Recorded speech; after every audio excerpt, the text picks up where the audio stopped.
Hello, chess friends, and welcome to Jozarov Chess Channel, and welcome to a very special tournament that's going on these days. It's the VIDIT Chess Tour that's going on now in India. This is an incredible tournament, as we can see, really the best chess prodigies in the world competing against each other, and India has become really now the most talented chess country in the world. We can see really this 12, 13, 14-year-old chess prodigies. They're really incredible. They're breaking several records in the chess world. They're breaking really these rating chess records, and I think in the near future we'll see many of these chess prodigies from India becoming stronger and stronger. Maybe most of them will end in the top 10, and maybe one of them can be even the world champion in chess, like Vishy Anand. I think Vishy Anand was a very important role model for all of these kids, and now in this tournament, among really the best chess prodigies and among also other great grandmasters from India, we have the leader, and it's a great and talented kid. It's Domraju Gukesh. Gukesh is the second youngest chess grandmaster in history. He missed the world record for only 17 days. Still, Sergei Karakin is the world's youngest chess grandmaster in history, but still, these records, I don't think they're meaning so much. I think many of these kids can become really stronger and stronger, and maybe break maybe some other records. I think the most important thing for them is to stay very active, to compete in a high level, and try to beat stronger and stronger opponents, and simply improve their ratings. Because, as I said, I think we'll see maybe in 10 years or something, at least one of these kids at least being maybe a world championship challenger. So let's check out now one game by Domraju Gukesh. It was a game played by him against Sunilu Lina Narayanan. It was a very important match game between the two of them, because it was a direct duel for the first place. It was a very tense match game between the two of them. So, as I said, for instance, in this tournament we have also Ramesh Babu Pragnananda. Pragnananda is only on the middle of the board, so you see how strong this tournament is when Pragnananda is somewhere in the middle of the board. So you can imagine what kind of a strong tournament this is. So let's check out now one game. Here it was a game in which Domraju Gukesh played with the white pieces, and he opened with the move d4. Narayanan played here the move knight to f6, here knight to f3. We have d5, and now bishop to f4, the London system. So the London system is on the board, and I've analyzed several games. Pragnananda, he played also the London system. Maybe they're studying these openings together. Maybe they're trying to see good and strong lines in the game. Narayanan played the move e6, and here Gukesh played the move e3. We have bishop to d6. This is now a very often and very popular line for black, forcing trades of bishops on dark squares. And if you have followed my YouTube chess channel, I've analyzed this line, and I have created a series how to play the London system from white perspective. I also recommend you not to retreat immediately with the bishop here, like Gukesh did. He played knight to d2, and we have now c5, we have c3. We're building this normal fortress on dark squares. It's a very pragmatic idea for the London system player. And now comes queen to c7, really challenging the bishop now on f4. Here bishop to d6. After queen to d6, we have knight to e5. This is a very often played line, and the main issue always for black is here, after trades of bishops, after this fast trades of bishops, actually what black has here is a bad bishop situation. This bad bishop situation is this situation where black is blocked out by its own pawn. On the other hand, white still has opportunities to develop bishop on a most active square, for instance on d3, or could go after potential knight to c6 with some positional lines with bishop to b5, then trading off maybe the bishop for a knight. I've explained these lines in my series. I'll show you the link to my series at the end of the video. Maybe you can study this London system for yourself. So the main goal is simply this battle around the square e5. Basically, we're taking out all of these pieces that are attacking here the knight on e5. But here Narayanan plays a very interesting line. He plays castling. We have bishop to d3 by Gukesh. He's not allowing here. Narayan didn't play this early knight to c6 move, then he would have been vulnerable to some bishop to b5 here pinning idea. So here after bishop to d3 the pinning idea doesn't work here, but at least with the move bishop to d3 we're preventing some knight to e4 outposts by black. Here b6 we have f4 cementing the knight further, and now bishop to a6. Here Narayanan found a good way how to get rid of his light bishop, how to get rid of this bad bishop. And here Gukesh played a very interesting idea. He plays bishop to c2, and the problem is now, okay, black cannot trade off the light bishop anymore, but the problem is now white cannot castle. White is cut off here by the bishop's activity. White's king can maybe develop here to f2, or maybe we should remaneuver the queen somewhere to f3 and try queenside castling. But still, queenside castling is also very risky, because then maybe you're vulnerable to some attacks with c4, b5, and here maybe even b4.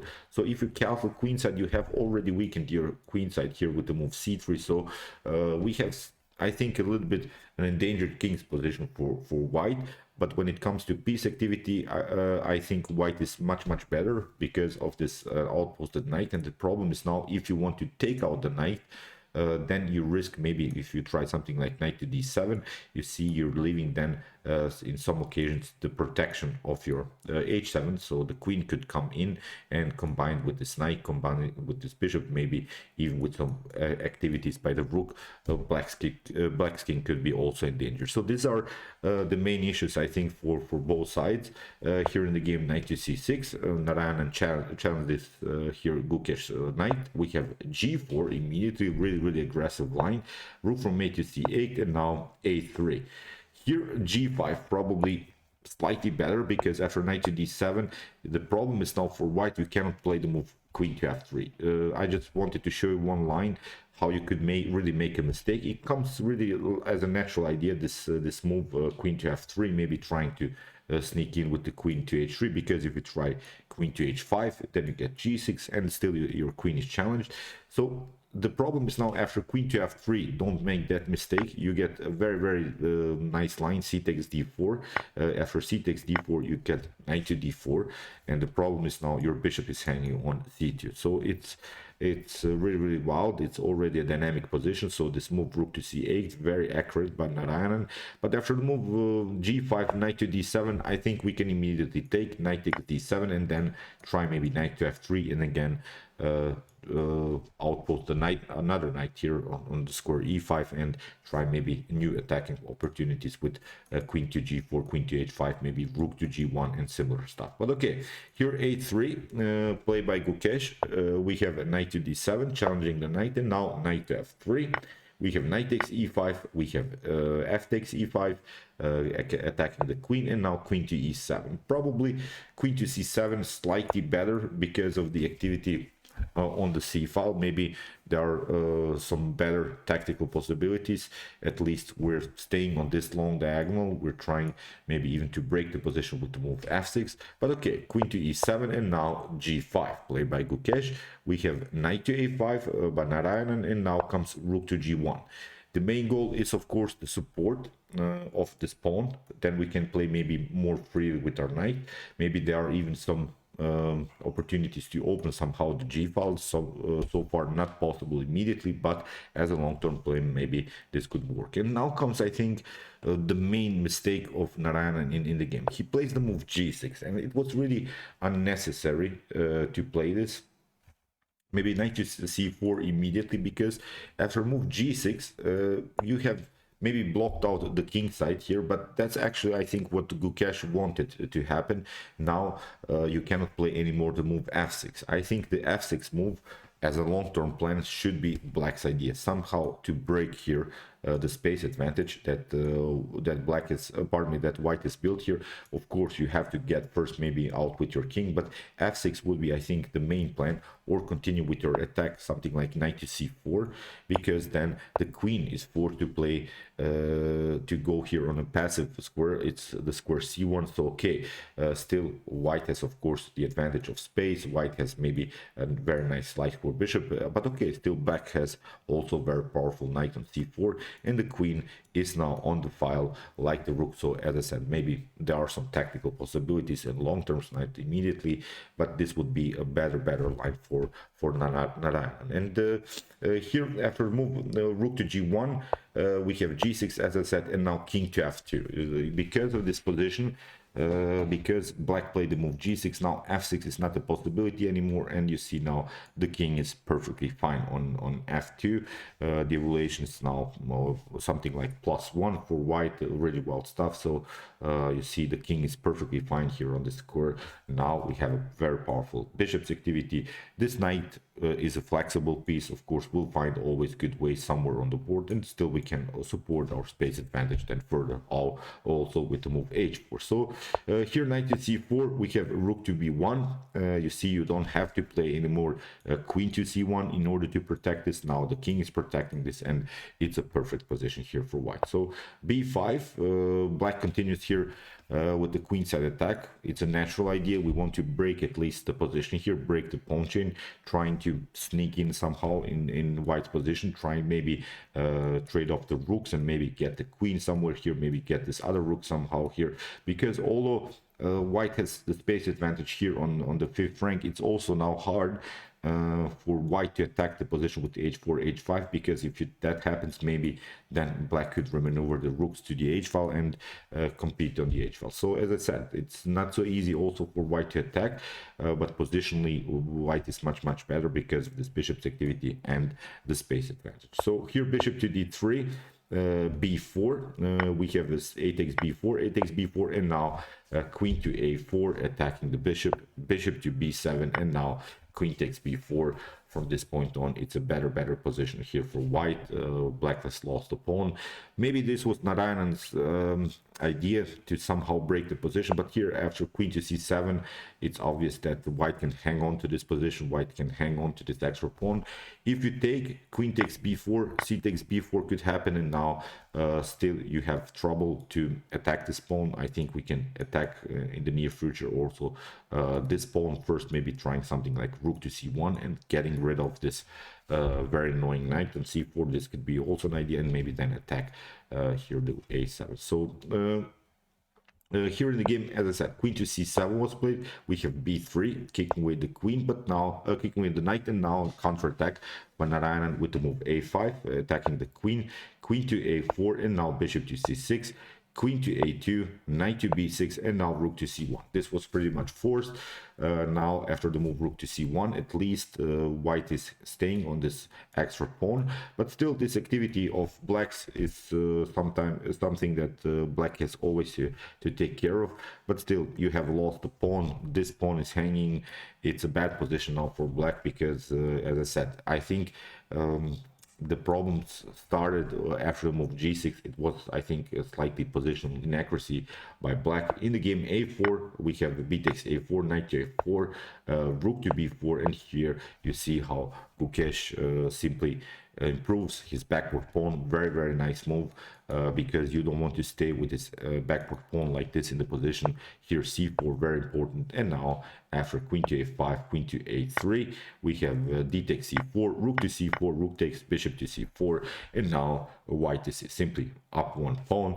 In the game Narayanan continued with the move bishop to c6, and now bishop to b3, attacking the knight, rook to a8, and now bishop takes a4, bishop to a4, and now knight to d2, maneuvering the knight. We're trying now to play something maybe like knight to c4, and then knight to b1, knight to b2. What's the bad part also for black here is that you have many pawns on light squares now. Even if this game goes into an endgame, You see this pawn, this bishop is always stuck a little bit maybe to the defense of this light square pawns. In long terms, white will always find good squares for the knight. They are of course the dark squares. White can always cement this knight on the dark square, and the problem is now when you cement your knight on the dark square, the knight cannot be attacked by any minor piece. You don't have anymore the dark square bishop, so it will be a very, very powerful knight. So here king to g7, knight to c4, and now queen to a6 was played by Narayanan, and now comes here a move which was actually a mistake by white, and it's the move knight to d6. And it's pretty much wild that this move is a mistake, because it's a really natural move, but it gives now white some black some great counterattack possibilities. A better move would have been the move queen to a1. Queen to a1 is winning immediately, because first of all we're threatening here the move knight to b2, and if you try queen to c6 to get out of the range, then you get d5. d5 is the main goal here, because if you try, for instance, e takes d5, then you get this discovered attack.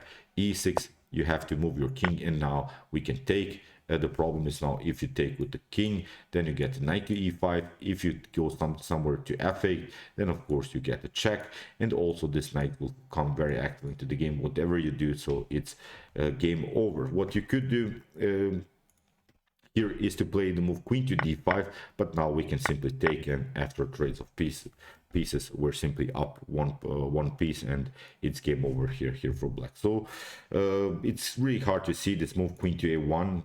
Retreating is, I think, one of the most difficult things to see in chess, retreating with your piece, but actually we're not retreating, you're simply attacking the position. For this discovered attack against the king, I think is simply too much to handle now for black. But okay, knight to d6, and as I said, it gives now black counterattack opportunities, because here the main issue is the check on c2. Here e4 played by Gukesh. Narayanan played this move queen to c2, king to g3, and now queen to d1. Again, a new mistake.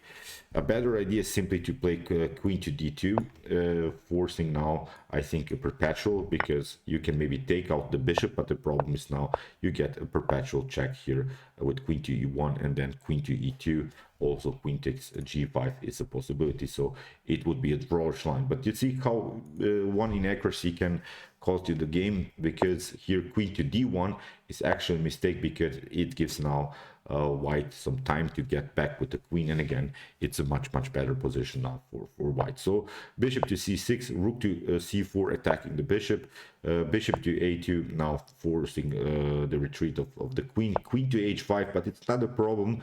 Actually black's problem is after the move h4, which Gukesh played, you don't have any more checks. The king is perfectly fine. The king is really on a weird square, but you cannot get attacked anymore by black. It's a winning now basically forced game here for white. Bishop to d7, queen to f4 attacking the weak f7. Here you have one check, but you see after the move king to f2 you don't have checks. You have maybe this checks, but it's not a problem. You cannot do perpetuals. That's the main issue. And here Narayanan tried the move f5. We have d takes f6 en passant, king to f8, and now knight to c4, threatening here the check on b8. In the game, queen to e2, forcing trying here a checkmate threat on g2, but now queen to d6, first the check, very nice move, king to g8, and now queen to b8, and it was game over, because if you try here king to f7, then you get knight to e5 and it checkmate. So you can maybe here try this one, but again queen to e8, it's a different checkmate here. So really beautiful game, interesting lines of the London system. You see Domradio Gukesh, really an outstanding chess prodigy. As I said, he's only 14 years old. Really wild stuff. So Ramesh Babu Pragrananda, as I said at the beginning, is in the middle of the board. He has only 2.5 points. Gukesh has 5.5 points. I think he's in the lead here. Narayanan is on second place with 5 points. Really, this is an incredible tournament.